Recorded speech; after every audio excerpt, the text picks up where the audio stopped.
పేరు నిషా. శ్రీ ఛానల్కి స్వాగతం సుస్వాగతం. సో ఈ వీడియోలో మనం ఫేషియల్ హెయిర్ గురించి తెలుసుకుందాం. సో ఫేషియల్ హెయిర్ అనేది అమ్మాయిలకి చాలా కామన్, బట్ కొందరికి చాలా ఇబ్బంది పడుతుంది.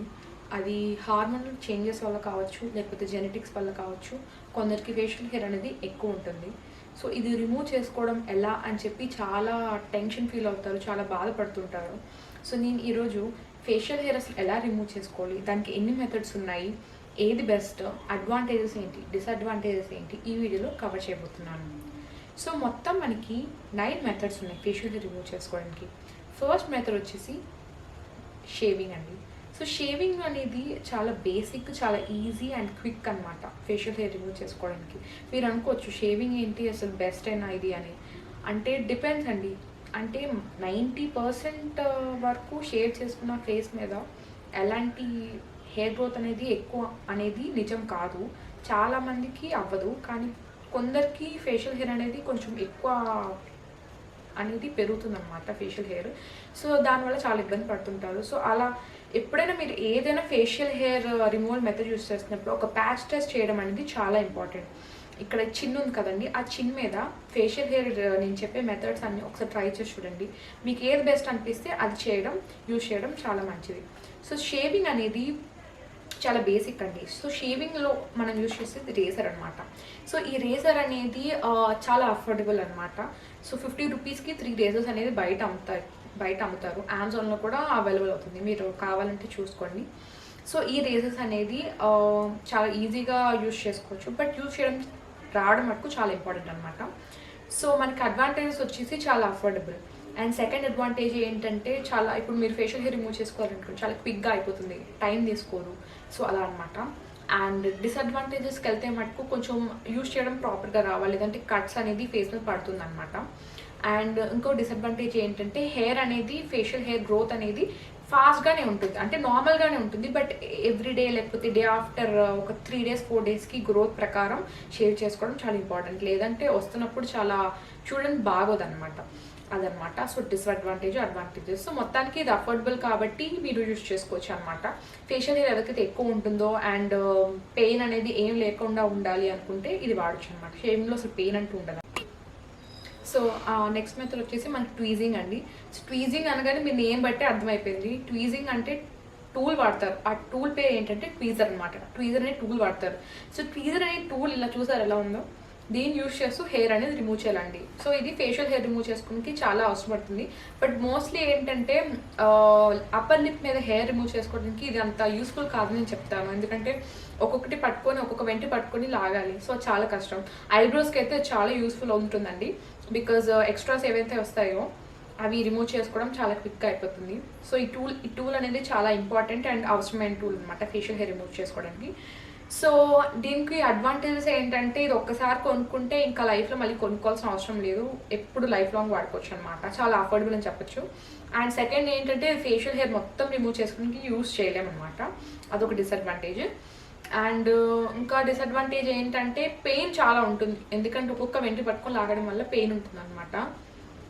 ఇంకా అడ్వాంటేజెస్ ఫాస్ట్గా అయిపోతుంది అనమాట. మనకి ఇప్పుడు ఒక ఐబ్రోస్ ఎక్కువ వచ్చేసాయి అనుకోండి, బ్యూటీ పార్లర్కి వెళ్ళకుండా అవసరం లేకుండా ఈ ట్వీజర్ యూజ్ చేసి మనం రిమూవ్ చేసుకోవచ్చు అనమాట.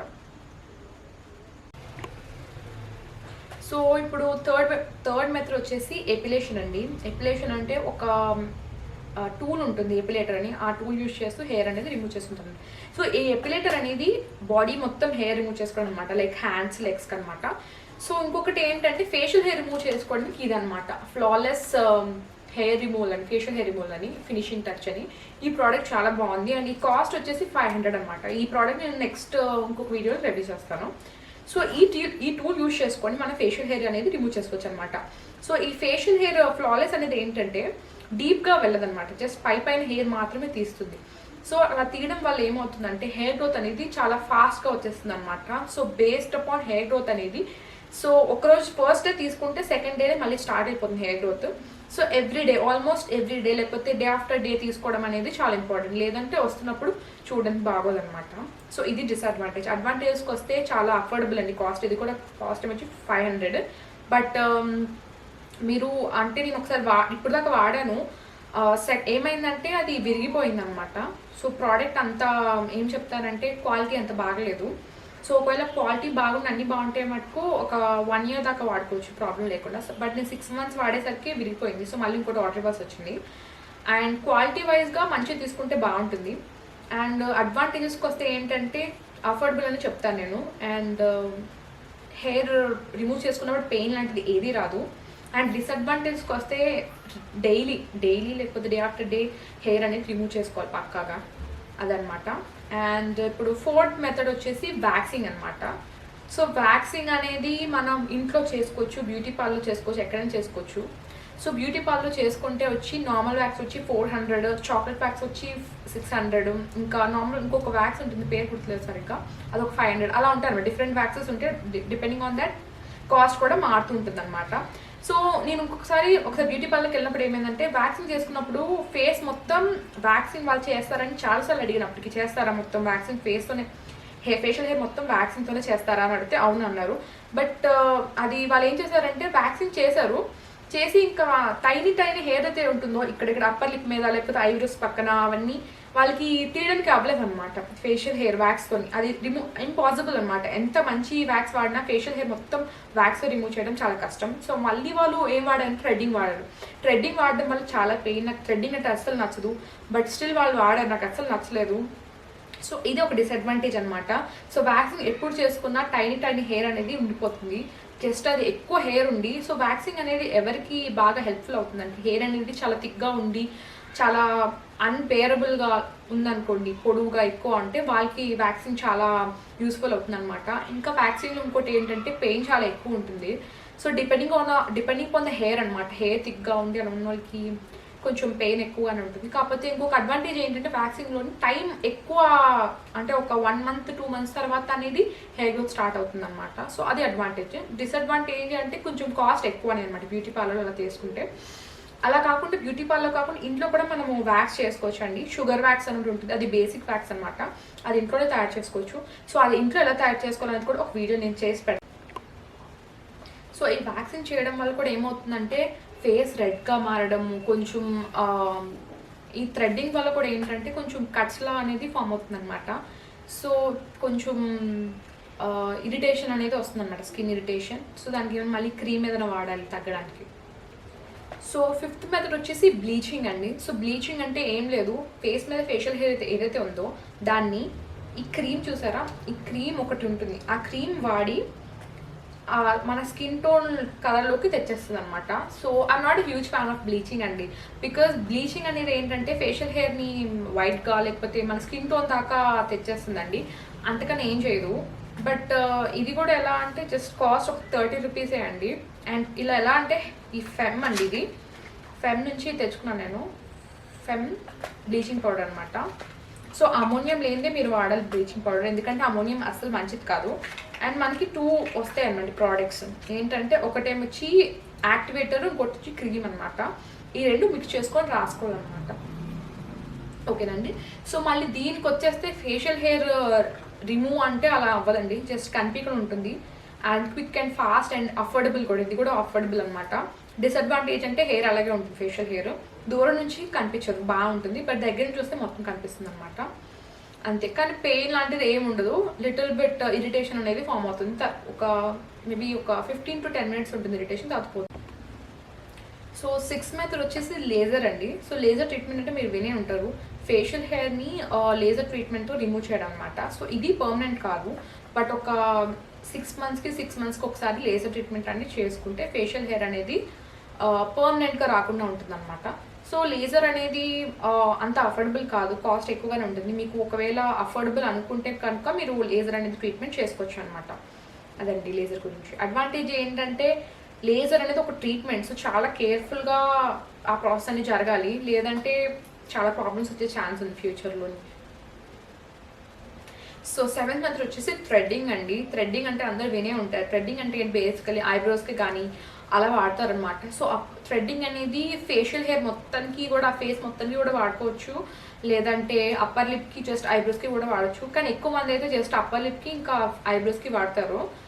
కాకపోతే థ్రెడ్డింగ్లో ఏంటంటే పెయిన్ అనేది చాలా ఎక్కువ ఉంటుందండి. ఐబ్రోస్ చేసేటప్పుడు అయితే బాబోయ్ నరకం. ఫస్ట్ టైం నేను చేసుకున్నప్పుడు కూడా ఏడ్చేసాను.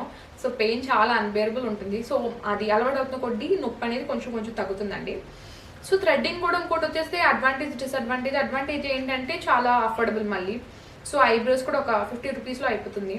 అండ్ ఫేషియల్ హెయిర్ రిమూవల్ కూడా రెండు కలిపి ఒక 70 రూపీస్కి మీకు ఐబ్రోస్ ఇంకా అప్పర్ లిప్ చేసేస్తారు బయట. సో మళ్ళీ సైడ్ బర్న్స్ కానీ ఇవన్నీ చిన్ కానీ చేయడానికి మళ్ళీ ఇంకా ఎక్కువ ఛార్జ్ చేస్తారు. మేబీ 150 అలా తీసుకుంటారు. బట్ నేనైతే మీకు సజెస్ట్ చేయను, ఎందుకంటే ఫేషియల్ హెయిర్ మొత్తం థ్రెడ్డింగ్తో అంటే చాలా పెయిన్ ఉంటుంది. అండ్ కట్స్ అనేది కూడా చాలా పెద్ద డిసడ్వాంటేజ్ అండి. సో ఐబ్రోస్ మనం ఎంత క్లియర్గా ఎంత బాగా చేసినా కానీ ఎంత ఎక్స్పర్ట్ అయినా కానీ అటు ఇటు మనకి కట్స్ వచ్చేస్తాయి. ఆ కట్స్ రావడం వల్ల మళ్ళీ బ్లాక్గా అవ్వడము, కొంచెం నొప్పి అనేది ఉంటుంది, క్రీమ్ మళ్ళీ పెట్టుకోవాలి. సో ఇవన్నీ చాలా డిసడ్వాంటేజెస్ అండి. అండ్ నెక్స్ట్ మెథడ్కి వెళ్తే ఏమొచ్చి డిపిలేటరీ క్రీమ్స్ అండి. డిపిలేటరీ క్రీమ్స్ అంటే క్రీమ్స్ యూజ్ చేస్తూ ఫేషియల్ హెయిర్ రిమూవ్ చేస్తుంది అనమాట. సో బేసికల్లీ ఇలా వీట్లో ఉంటుందండి. సో ఇదేంటంటే వీట్ హెయిర్ రిమూవల్ క్రీమ్ అండి, ఇది బాడీకి. But facial hair removal cream కూడా ఉంటుందండి. కాస్ట్ కొంచెం ఎక్కువగానే ఉంటుంది, బట్ చాలా ఈజీ. అప్లై చేసుకుంటే చాలా క్రీమ్ రాసుకొని ఫేస్కి రాసుకొని ఒక 10 మినిట్స్ అలా ఉంచుకొని తీసేస్తే ఫేషియల్ హెయిర్ మొత్తం పోతుందండి. సో ఇది కూడా ఏంటంటే కొంచెం షేవింగ్ కన్నా బెటర్, బట్ హెయిర్ అనేది గ్రోత్ అనేది తగ్గడం అలా ఏం జరగదు, నార్మల్గానే ఉంటుంది అనమాట. అండ్ లాస్ట్ మెథడ్ ఏంటంటే వనికా అండి. సో వనికా అనేది ఒక ట్రీట్మెంట్ అనమాట. సో మెడికేషన్ లేకుండా, డాక్టర్ ప్రిస్క్రిప్షన్ లేకుండా ఇది తీసుకోవడం మంచిది కాదు. మీకు సూట్ అవుతుంది అంటేనే తీసుకోవాలి. ఇదేంటంటే వనికా అనేది ఒక క్రీమ్ అనమాట. So different types of creams ఉంటాయి మనకి అవైలబుల్ ఉంటాయి మార్కెట్లో. సో ఇవి ఫేషియల్ హెయిర్ కానీ బాడీ హెయిర్ కానీ దేనికైనా వాడుకోవచ్చు అనమాట. ఇది వాడడం వల్ల మీకు ఓవర్ నైట్లోని ఫేషియల్ హెయిర్ మొత్తం పోదు, బట్ ఏంటంటే ఫేషియల్ హెయిర్ గ్రోత్ అనేది తగ్గుతుంది అనమాట. సో ఒక 6 to 8 వీక్స్ దాకా అలా రెగ్యులర్గా వాడడం వల్ల ఫేషియల్ హెయిర్ అనేది కంప్లీట్గా కనిపించకుండా వెళ్తుంది. బట్ మళ్ళీ మీరు ఒకవేళ వాడడం మానేసారనుకోండి, మళ్ళీ నార్మల్గా అయిపోయి నార్మల్ ఫేషియల్ హెయిర్ లాగా ఎప్పుడు ఎలా వస్తుందో అలాగ వచ్చేస్తుంది అనమాట. సో ఆ డిసడ్వాంటేజ్ ఏంటంటే నార్మల్ అయిపోతుంది వాడడం మానే కానీ. సో అడ్వాంటేజ్ ఏంటంటే ఇంకోటి వాడినట్టు మటుకు తగ్గుతుంది అనమాట. కాస్ట్ వచ్చేసి ఇన్ ద రేంజ్ 360 to 500 రేంజ్లో ఉంటుందండి క్రీమ్. సో ఇంకా మీకు అఫోర్డబుల్ అనిపిస్తే ఇది కూడా చేయొచ్చు. ఇది ఎవరు వాడచ్చు అంటే ఫేషియల్ హెయిర్ చాలా ఎక్కువ ఉంది, అన్బేరబుల్ ఉంది, ఫేషియల్ హెయిర్ తగ్గితే చాలు అని అనుకున్న వాళ్ళ మటుకు ఇది వాడటం చాలా బాగుంటుంది. బట్ మీకు సూట్ అవుతుందో లేదా అని కూడా డాక్టర్ని వెళ్ళి అడగాలి. మీకు సూట్ అవుతుంది అంటేనే వాళ్ళు ప్రిస్క్రైబ్ చేస్తేనే వాడడం చాలా మంచిదండి, లేదంటే మళ్ళీ ప్రాబ్లమ్స్ వస్తాయి. సో ఇదండి. So facial hair removal methods 9 ఉన్నాయి ఈరోజు మనం తెలుసుకున్నాం. సో అందులో బెస్ట్ ఏంటంటే షేవింగ్ అని చెప్తాను, బట్ షేవింగ్ వల్ల బర్న్స్ అనేవి వస్తాయి, లైక్ బంప్స్ అనేవి వస్తాయి. ఏం చెప్తామంటే చిన్న దద్దుర్లాగా వస్తాయి, బట్ దానికి మళ్ళీ తగ్గిపోతుంది పడలేని వాళ్ళకి. అందుకు చెప్పాను కదా, ఏదైనా కానీ ఫస్ట్ మీరు ఒక ప్యాచ్ టెస్ట్ చేయాలండి. ఏ మెథడ్ అయినా కానీ టెస్ట్ చేసి మీకు సూటబుల్ అనుకుంటేనే మీరు చేయాలి. అర్థమైందా? థ్యాంక్స్ అండి ఈరోజు వీడియో చూసినందుకు. అండ్ ఇలాంటి వీడియోస్ కావాలంటే శ్రీ ఛానల్కి సబ్స్క్రైబ్ చేయండి. And thank you for watching. Have a nice day.